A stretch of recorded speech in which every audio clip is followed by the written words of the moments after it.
প্রধান উপদেষ্টা ডক্টর মোহাম্মদ ইউনূস জানিয়েছেন, আগামী ৩০ জুন ২০২৬-এর পর তিনি একদিনও ক্ষমতায় থাকবেন না।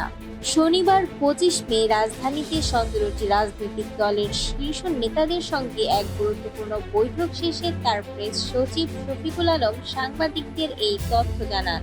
বৈঠকে ডক্টর ইউনূস রাজনৈতিক নেতাদের উদ্দেশ্যে স্পষ্ট ভাষায় বলেন, আমরা এখন এক ধরনের যুদ্ধে আছি।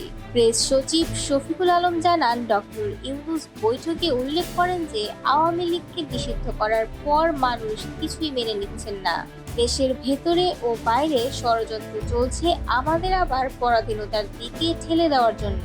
কিছু শক্তি দেশকে অস্থিতিশীল করতে তৎপর। তিনি আরও জানান, ডক্টর ইউনূস জোর দিয়ে বলেছেন, যদি একটি সুষ্ঠু ও গ্রহণযোগ্য নির্বাচন না হয় তাহলে তিনি নিজেকেই দায়ী মনে করবেন। রাজনৈতিক অস্থিরতার এই সময়ে ডক্টর ইউনূসের এই ধরনের ঘোষণা রাজনৈতিক মহলে নানা প্রতিক্রিয়া তৈরি করেছে।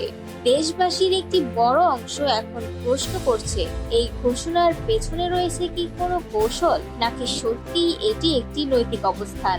সময়ের সাথে সাথে এসব প্রশ্নের উত্তর মিলবে। তবে আপাতত প্রধান উপদেষ্টার এই ঘোষণায় দেশের রাজনীতিতে নতুন গতি সংযোজন হয়েছে, তা বলাই যায়।